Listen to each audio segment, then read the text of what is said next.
Ini sekarang pembahasan di antara kriteria yang boleh dipilih. Apa? Kecantikan untuk cari istri. Kecantikan itu juga boleh. Ya. Itu fadzalika aidan matlubun. Itu juga boleh dicari. Boleh cari istri karena cantiknya itu boleh, bukan enggak boleh. Wong Nabi Muhammad itu mengatakan, ya, tungkahul mar'ah li arba'in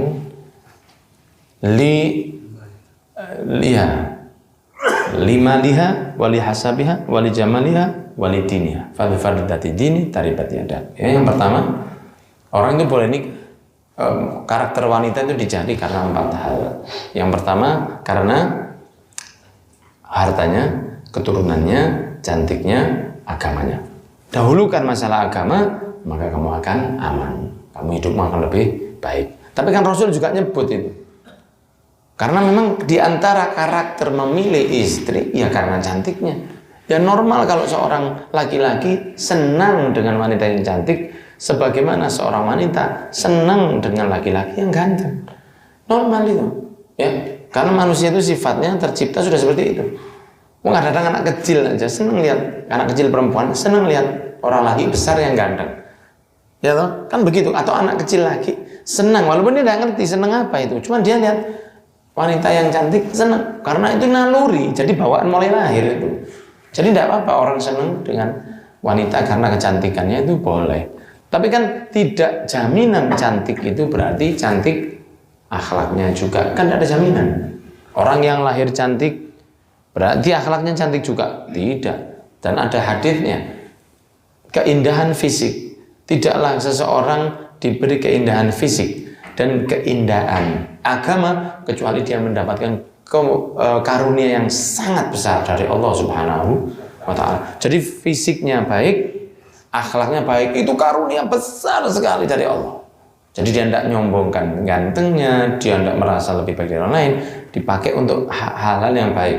Kecantikannya juga begitu, tidak untuk menjadi orang yang buruk. Karena kalau cantik dan berakhlakul karimah, dia akan menjadikan yang tidak cantik itu malu untuk tidak berakhlakul karimah. Begitu. Cantik kemudian dia ramah ke orang, terus dia ada di komunitas. Yang tidak cantik mau tidak ramah itu malu.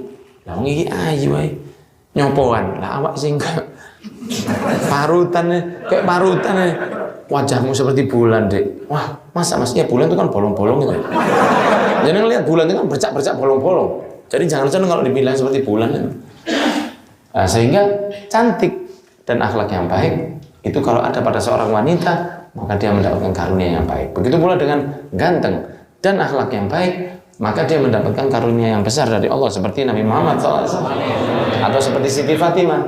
Nah, itu kan memiliki kesempurnaan dalam zahirnya dan kesempurnaan dalam batinnya. Jadi kriteria memilih seorang cantik itu, memilih wanita di antara yang membuat kita tertarik karena wajahnya, tidak apa-apa, boleh, asal perhatikan agamanya. Ya, di sini disebutkan fa innal jamala wahdahu fi ghalibil amr yuraghibu fin nikah wa yuhawwin amraddin. Biasanya umumnya itu kalau sudah cantik, biasanya kalau dia tidak ngerti atau tidak dibesarkan di keluarga yang ngerti agama, biasanya akan tertarik untuk tidak terlalu mengikuti aturan agama karena sayang dengan kecantikannya.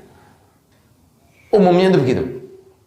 Eman, cantik dikudungi itu eman, rata-rata begitu. Cantik pakai baju yang longgar, tidak semua orang yang mau begitu. Kadang-kadang yang cantik berhijab masih minor, masih joget di Instagram, ya, masih TikTokan, sayang gitu, merasa gitu, eman, sayang sekali cantik saya ini tidak ditunjukkan. Rata-rata itu begitu, ya. Maka disebutkan di sini juga, ya, bahwa ada sahabat Bilal. Sahabat Bilal datang bersama Suhaib, datang ke satu orang untuk melamar. Kemudian sahabat Bilal mengatakan, ini ceritanya sahabat Bilal melamar. Ana Bilal, saya Bilal. Saya ini Bilal. Ini saudara saya Suhaib. Dulu kita itu sesat, diberi hidayah oleh Allah masuk Islam. Dulu kita itu mamlukin. Ya, kita dulu itu adalah orang yang budak, dimiliki orang. Dan sekarang fa'ataqanallah, kita dibebaskan oleh Gusti Allah. Ya, dan juga dulu kita orang ada yang sangat miskin sekali. Sekarang kita sudah diberi kecukupan oleh Allah. Kalau engkau terima, maka terima kasih, ngelamar anak. Kalau tidak diterima, ya tidak apa-apa. Fahasbunallah, kita pasrah ke Gusti Allah. Maka mereka mengatakan fasubhanallah. Fasubhanallah, ya bukan fahasbunallah. Kalau tidak diterima, fasubhanallah, maha suci Allah. Ya, betul, jazakallah khair. Maka mereka mengatakan bal tuzawwajani walhamdulillah. Dan kalian semua diterima. Ya, ini berarti dolaini mamlukaini gitu ya. Dua dari kita dulunya itu adalah orang yang sesat dan orang yang jadi budak, dua dari kita diterima. Kemudian setelah selesai, Suhaib itu ngomong ke jalan aja mas, nggak usah merangkak gitu, jalan biasa aja, lah, ngantek, senjejek. Jadi dikatakan oleh Bilal, sahabat Suhaib ngomong ke Bilal, coba kamu dulu bilang bahwa kita ini dulu pernah ikut sama Rasul. Kita ini ikut perang sama Rasul. Kita dulu itu ada momen-momen sama Rasul. Uskut, katanya sahabat Bilal. Diam kamu. Ya. Jadi jangan ngejokno hal-hal yang seperti itu. Diam saja. Jangan gara-gara itu. Kenapa? Karena dia tidak mau merasa nanti seakan-akan kasarnya itu menipu calon istrinya. Padahal sahabat Bilal lagi, Pak. Ya, di atasnya juga ada satu orang di zaman Sayyidina Umar bin Khattab. Di zaman Sayyidina Umar bin Khattab mau nikah, rambutnya disemir hitam dulu, makanya haram. Nyemir rambut warna hitam itu haram kecuali kalau mau perang. Kalau tidak mau perang tidak boleh.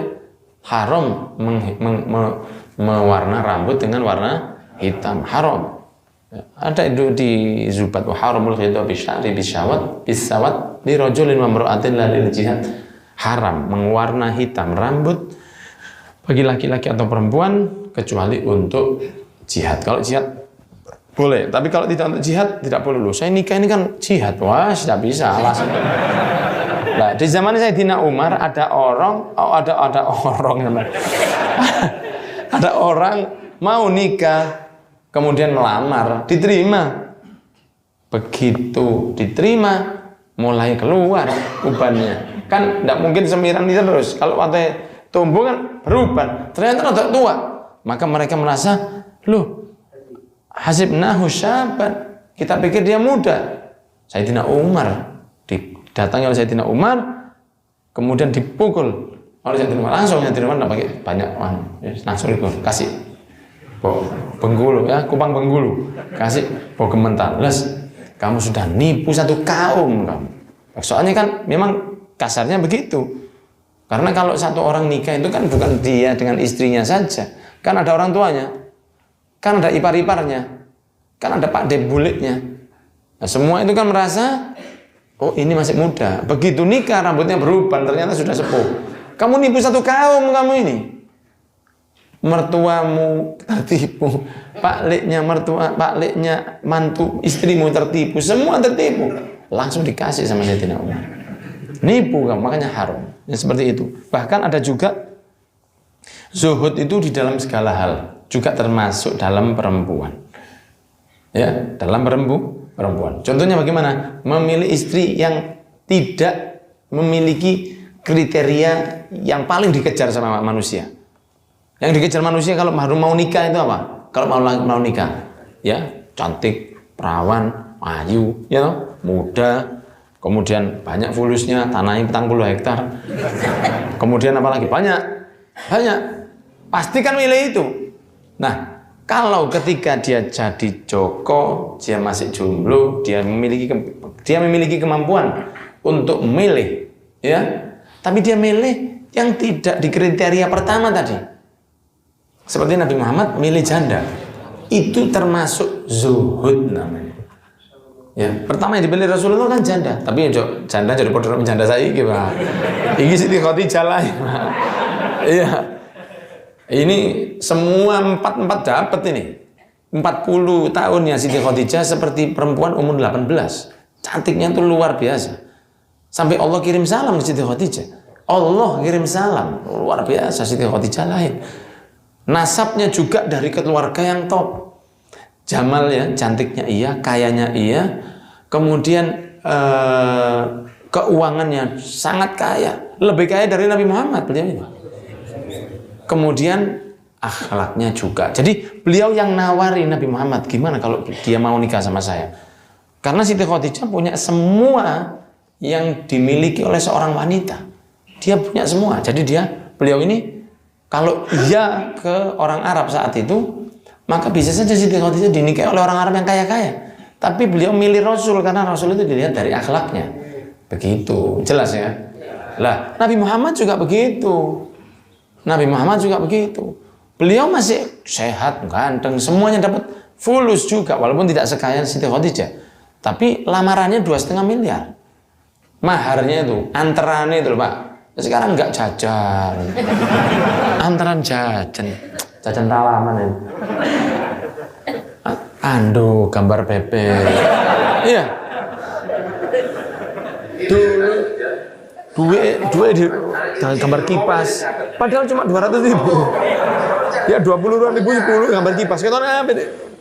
Kalau si Nabi Muhammad tuh onta emas totalnya itu 2,5 miliar.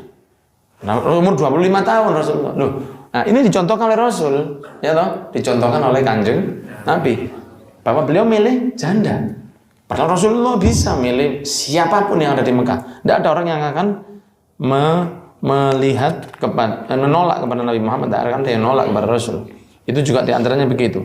Ya, kemudian juga disebutkan bahwa seseorang itu bisa juga mendapatkan keutamaan jika menikah dengan seseorang yang yatimah, yang miskin. Maka bisa dapat pahala dia dapat situ. Menikah dengan orang yang miskin, yatimah, lemah, dia tidak punya apa-apa. Jadi kalau dia dinikah, ya dia hanya sebagai, katakanlah, yang bebani lah. Ya kalau dia dinikah, tidak ada kemungkinan sopor morotuwoni soge, tidak ada begitu sudah. Ya dinikah berarti kamu ikut saya. Nah itu bisa mendapatkan pahala. Kenapa? Karena sama dengan mengangkat derajat seorang yang fakir, miskin atau yatimah. Dia yang yatim. Ada orang tua, dia repot. Ya, walaupun mungkin dia cantik sekali, begitu. Dan insya Allah kalau nikah dengan keutamaannya menikah dengan orang yang agak miskin itu enaknya dia tardha bil yasir. Itu enaknya. Kalau menikah dengan orang yang tidak terlalu kaya, enaknya apa? Dia tidak terlalu minta yang macam-macam. Diajak ke toko sebelah, alhamdulillah. Karena dia biasanya tidak pernah begitu. Diajak ke kebun teh itu juga nampak haris sudah. Itu kalau dia menikah dengan seorang yang agak tidak punya. Tapi kalau dia sebelum nikah sudah biasa keliling Eropa, golek liyane ae, Pak. Iya. Jenengan ajak ke Jatim Pak lapo begini deh. Tapi kalau jenengan nikah dengan seorang yang ada di desa misalnya, kemudian dia aktivitasnya hadir pengajian, dia tidak ngerti itu kemana. Bulan madu ke hotel, dia tidak pernah masuk hotel. Antum ajak umroh sekali, waduh sudah, dia tidak bakal lupa selamanya. Karena dia sebelumnya dalam keadaan hidup yang sederhana. Tapi kalau dia sudah biasa hidup yang magrong-magrong, ya dia harus kufu itu. Dia harus dapat seorang yang begitu juga. Kalau enggak, ya bakal direndahkan si laki-laki. Ya begitu. Karena dikatakan kalau milih abna'ud dunya fatastahi alaihi syahwat wa taqulu uksuni kadza wa kadza. Karena kalau dapat yang perempuan yang senang sama urusan dunia, maka dia itu akan minta baju ini, minta mobil ini, minta mobil sendiri karena aktivitasnya, minta pembantu 3, ayo nangis, minta pembantu 3, tidak mau masak, makan online terus, ya sampai akhirnya tidak makan, jadi makannya tuh lewat online gini, lihat delok ini. Lah, yang repot siapa? Yang repot suaminya. Nah, itu makanya. Itu ceritanya. Wallahu a'lam bishawab. Makanya jadi kesimpulannya cari istri yang cantik boleh, yang kaya boleh, yang punya jabatan boleh, tapi nomor satu agama. Dan begitulah ya pilihan-pilihannya. Banyak yang begitu. Orang milih karena itu kesederhanaan yang lebih banyak. Orang yang milih lebih baik sederhana, yang penting itu banyak. Dan insya Allah tidak akan dikecewakan oleh Allah.